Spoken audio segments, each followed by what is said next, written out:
Ask the Expert. We've got some animation and sci-fi legends with us today. We've got Lyra Houston, David Kaye, and Jon Bailey. How are you guys doing today? Oh, doing good. Good.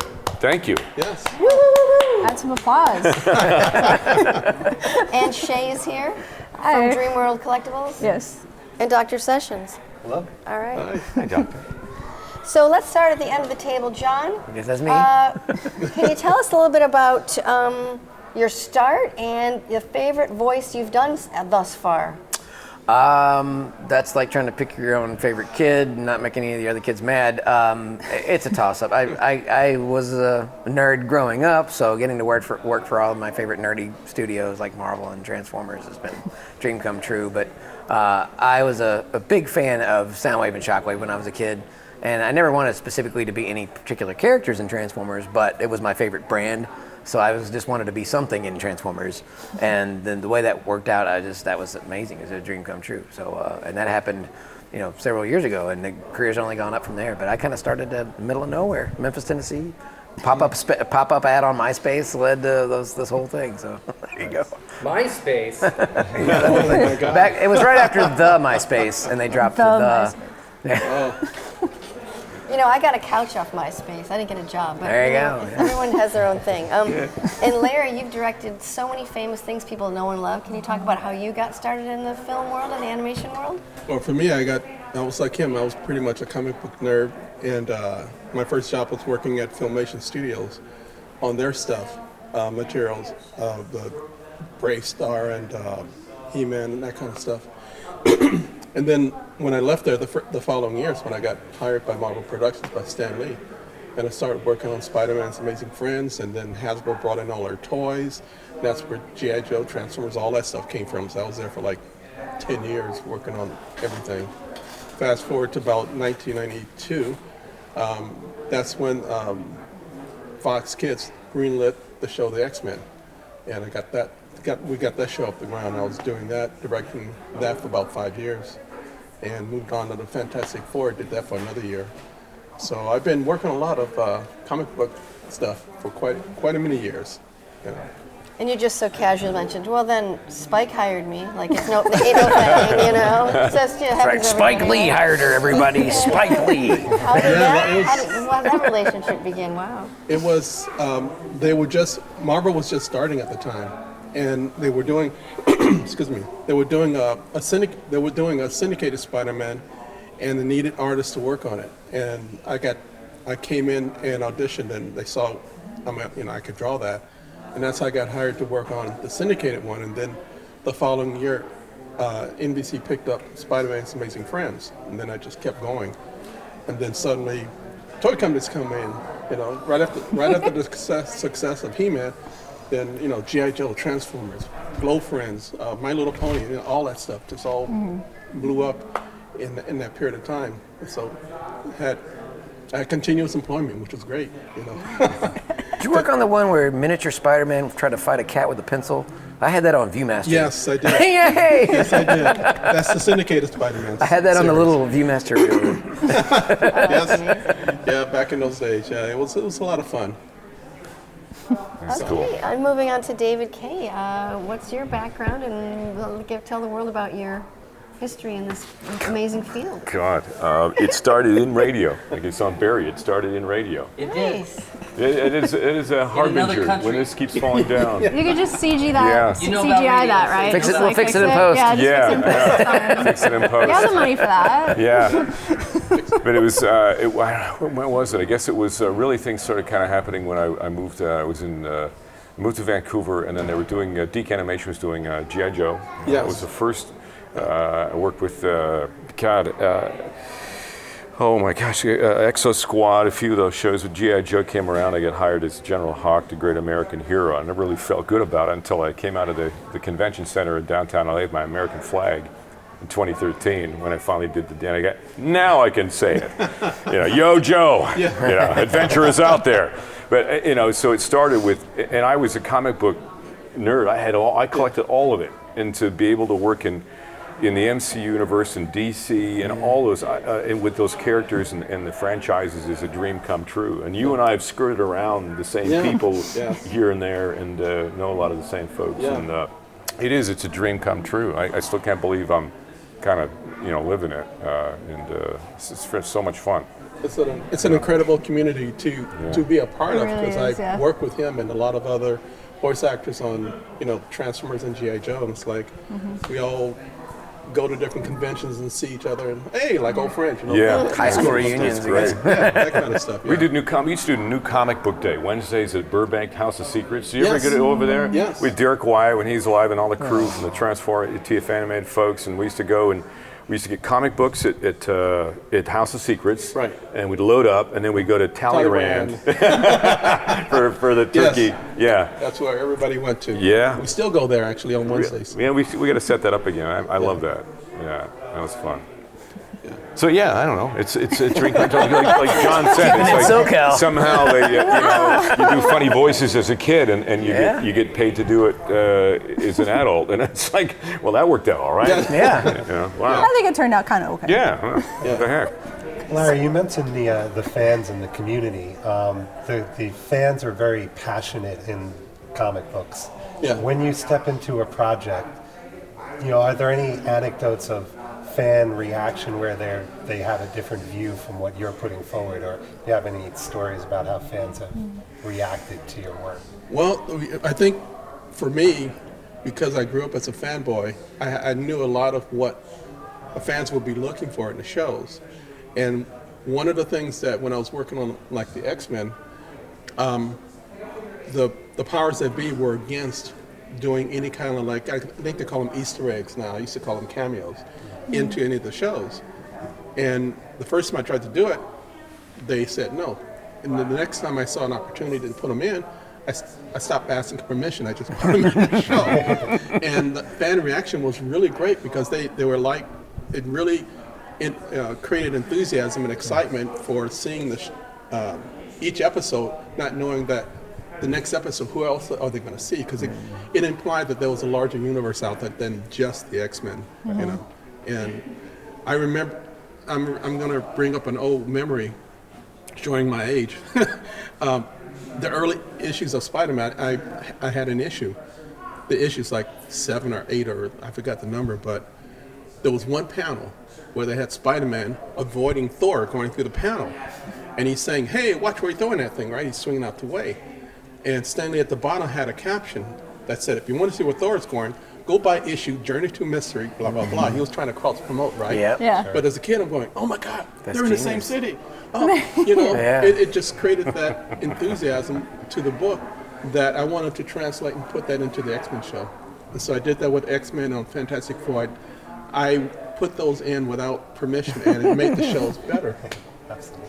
I totally agree with that. I definitely agree with that Quick for sure. sidebar. I always loved the humor from that was always brought in to Yeah. the comic. I always liked Absolutely. that. I love that. Yeah. Yeah. You it's know, great. I like the 100%. dark Batman stuff. That's all great. But when you Yeah. bring humor into like Spider-Man, who's funny, and lines from the X-Men, Fantastic Four, all this, Yeah. and when they do the films now, I wanted to ask you just a quick question. I want to ask. Yeah. There's that humor and that look and that style. Yeah. Is that's a choice and a stylized choice to give props to what Stan Lee and Yes. Kirby was trying to do. Is that Yeah, correct? that's Stan in correct. particular? Yeah. Yeah. Okay. You brought that type of humor and really, connected with us. I mean, I was like, 10 or 11, 8 or whatever, but it really connected to me at that age. And it's like, it created, you see the excitement and you see the humor and you see the action that's going on. It was a good balance of everything, to create excitement, I guess. And you wanted to see next month's issue. What else is he going to say? What kind of quip can come up that would be enjoyable to see and to hopefully, enjoy. I guess my answer would be a different spin on that question originally, is that I think a lot of people approach me not realizing what a fan I am, or maybe they think I just know Transformers or something like that, but they'll say something about a character because I care about this stuff, even if I'm not a fan of it, I do my research, or I'll go find out as much as I can about it, so I can be, comic book guy and be like, actually, Broduk's clone, the clone of MODOK created Jeff, so they're like, oh, he knows his stuff, And I got confirmation from that from a lot of the times the people who create the original comic books or the characters or whatever, they have no say or anything to do with casting when it comes to a production where there's going to be voices. And I didn't notice, because I'm a terrible person and I was too busy to see it, but the creators of Jeff and people who worked on that character that I worked on for Marvel were following me on social media, and I didn't notice. And I reached out and said, I'm so sorry I didn't notice. And they're like, actually, we were just blown away by, you did exactly what we heard in our heads. And so I got, verification that I did a great job on the thing. Because, how do you translate MRRR into sound when that's all he says is murmur, and you have to translate that, and there's no real script for this thing. It's just Jeff reacts to this person, or Jeff feels this way, and I have to like, well, what is he saying, And it's like one of those things where it's like some people fans would come to me from all different perspectives, like, did they get a real shark? I'm like, yeah, they went down there in scuba gear and a microphone to record some shark sounds, and then I use that for, and then they'll believe me. I'm like, no, I improvise that, so. The fan interaction is my favorite, when they realize that I care about the productions, the games, the comics, the cartoons. Yeah. I did my research. I grew up loving these things. I want to make my own cartoons at some point. So I know my stuff, and I think that they feel like I'm not just a guy doing a job, because that happens a lot. Because the more productions that are out there, you're not going to have people working on Invincible that all know about Invincible. They're not all going to be fans of that particular. They don't know the difference between Skybound and Marvel, but they're fans of something else. The game people may not know what the comic books are, or vice versa, or the movie people there. And I love all of it, so I know as much as I can about everything. And I think that's really surprising to a lot of people. Are like, you actually know. I think that probably helps with your success. It gets in the way a little bit, because if you're too big of a fan, it makes it hard to audition. Because you're like, how do you do Splinter any other way? Or, not for me, obviously, Splinter, but I've had a character that was famous for a thing that I was a big fan of, and I'm like, man, I still haven't got that, because I feel like I know it too well. When these guys had no idea what Transformers was when they came in, and they're like, oh, and now they're like, they're the guys. Yeah, but I think having even just a small interest in trying to research the IP. Yeah, I don't think a lot of people put that effort in anymore. No, that's the first thing an actor should do, is if you're reading for something. Well, what's the put on. Okay, all right. Yeah, the more information I have, the better. It's kind of it helps you develop a character. Yeah. But yeah, and you're giving props, like John said, you give props to the people who created it, like give them a bit of respect. Yeah. And do a bit of homework, and that's very true. I don't go as deep as he does. That's insane. I'll give you a really quick, perfect example of this happening that's not pop culture related, although it is a movie. I was given a movie trailer script for the movie 9. If you did not know this, there's 2 movies called 9. One of them is not a kid movie. One of them is not. I didn't know that. So my read was way the freak off. I thought it was a great read, just not for that movie. And then I realized it was a completely different film. Yeah, not the same. Not the same. Yeah. Do your research. Films. 2 very different ones. Yeah. For sure. Well, they weren't out yet. How would I know? That is fair. I have a question though, because I co-own a toy comic book collectible store, so I kind of have to ask this question. Okay, even though this is a question you've been asked 100 million times, I have to ask. How does it feel like working with Frank Welker?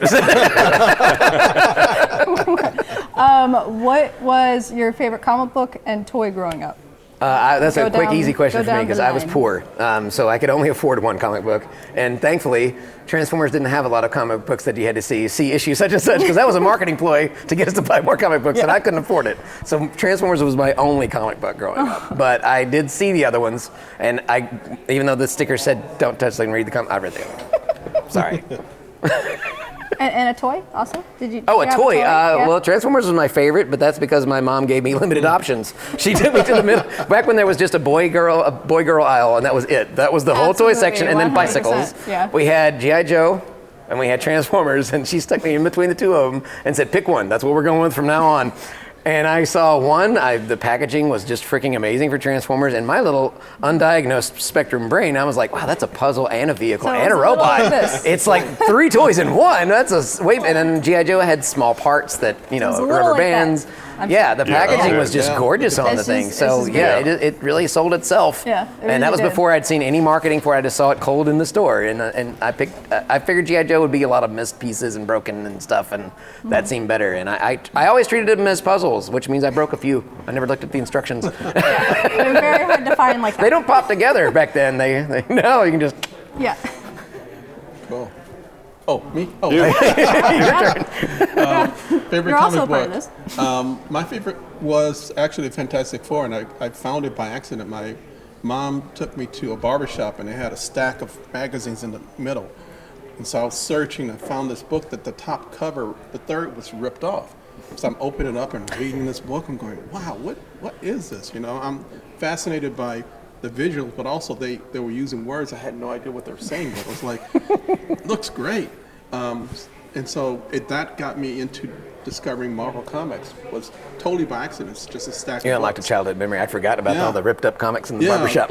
All the third, the top. And They always missing covers too. Yeah, it took me a while to figure out, there's an indicia where you can read and see where it is on the front page. I didn't know that for a long time.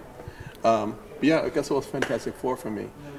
And back then, unfortunately, I didn't have anything as sophisticated as that for toys. I mean, Yeah, my dad played with rocks and sticks. my favorite toy wasn't a toy. It was a bicycle that had, I guess, I can't remember the name, but the back of the bicycle had this long... The little thing on the back of the seat, yeah. And then me and my seen friends those. would just go out with the bicycle and do wheelies. See if Yeah. we could do it as far as we could go down the block. Oh, I used to do that. That was fun. Yes. Yeah. I That forgot was about my that. best memory. That was my favorite toy. What was your first toy when you got like a little older? Like your first like. Did you go back and get toys even though when you could afford them? Oh my god, this is so cool. Like I did You know? in college. I'm like, I'm buying it now. Like, I'm trying to think. Is that you said the first toy was the bike? I remember the first toy, like one of these. I guess what would have been.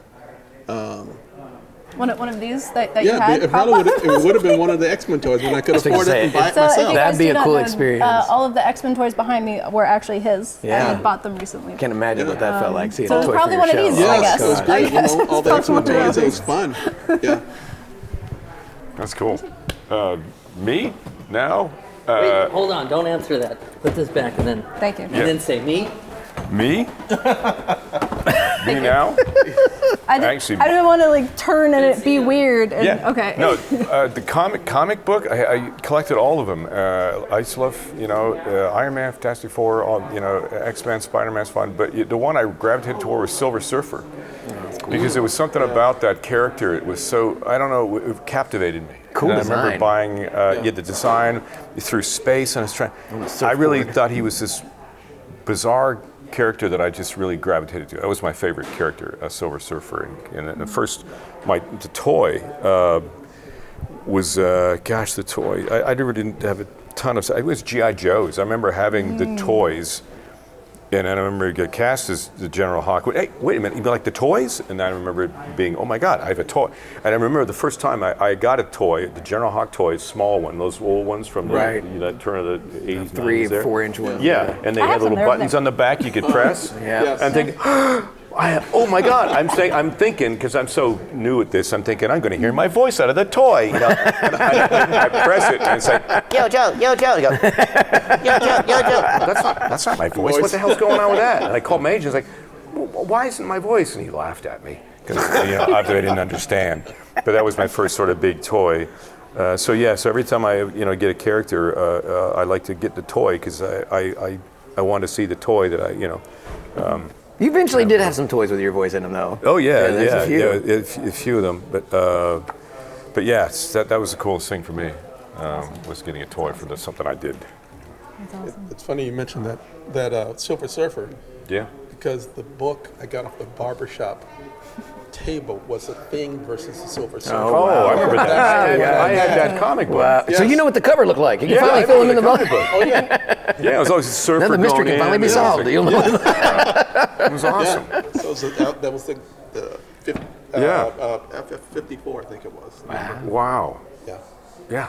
Where do you Plain as guys day. see this world going? I mean, it's so huge. What's next in this? Well, it's called the Marvel Universe. That's And it's a like, pop what- culture That's a good culture. question. It's a whole culture now. So. Yeah. I used to remember talking to the Ratchet and Clank movie we did. And I thought one of the Sony executives said, "I know you can't tell us what you're doing, but what do you see?" I asked him the same question. He goes, they looked at me and said, "Well, immersion, total immersion." I go, "Oh, wow, like total, like you're in." Yeah, like Cosm Theater and You know, instead of having, Yeah. and they're already happening now. Instead of having movie That's a rooms, SoCal place. You have a box, it's empty, and it's going to be the holodeck. You're going to be able Yeah, to create. pretty but much, that's yeah. where I think things are going, where you're going to be in the universe, and that's already happening. I now. can actually add on to that too, because I get one of my favorite jobs is I get ongoing work for Disney Imagineering, and I get to hear all kinds of the experimental stuff is so much crazy cool. fun.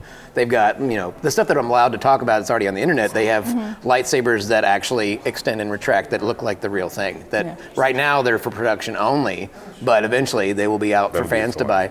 And then the floor that you don't have to go anywhere. You can literally walk across it, stuff like that. It's all about the immersive experience for the theme parks and for video games and for movies and TV shows. It's crazy Gene what they work Roddenberry on. will be the father of modern civilization. Yeah, he basically laid out the He map is, work a all long time ago. Yep. His version was a little simpler than ours. We still haven't Somebody's got pellet imagination. mules. It's all comes from here. Yeah. But we have 3D printed meat now, so getting pretty dang close. I wonder who's eating 3D printed Christmas holiday I'm dinner not. this year. I'm not. Oh my God. Yeah. No. All right, well, thanks for being here, guys. Where can your fans, well, your non-fans, or people want to know more about what you're doing and what's coming up next and your conventions you're going to be at and everything? Where can they find all of you guys? Legends before rookies. Well, I'm horrible at this. People that help me, but I know I'm on Instagram at DKVO, DKAYEVO. Tara Strong hates that. She always has. But that's where most of the stuff is happening. I have a busy con schedule next year. And there's a few things I can't talk about, and some I can that I can't even remember. So, actually, I might not be doing anything. I really can't say. But it'll be on social media, I suppose, when I get to it. Or daily on the Achilles. There you go. It's all there. For myself, you can find me on Instagram. It's Larry Toons, TOONS 54. And so I'm on there all the time, and I try and post anything to do with animation and comic books and stuff, and fun items that I can find. I think the fans will enjoy. And so that's where you can reach me for whatever inquiries you want. I mean, I can't talk about '97 until the summer, but I can answer anything about any season before. If you have any questions about what happened in the series or what happened here, how did I create the G.I. Joe intro, the movie intro, and stuff like that. I'm there. You can find me there. Cool. Very cool. Mine's pretty easy. I'm at Epic Voice Guy on all of the things that are primary social media, which has a link in every profile that takes you to my website where you can find all the updates for upcoming appearances or whatnot, and then quite literally whatnot. We do live streams every once in a while and do stuff and whatnot. I was a sketchy little kid growing up because I thought maybe I might be a storyboard artist or do animatics one day or whatever, so that skill kind of translated over now that Funko Pops have become a thing to where I do little box arts of my characters, and people flip because apparently not a lot of voice actors do full artwork on their things.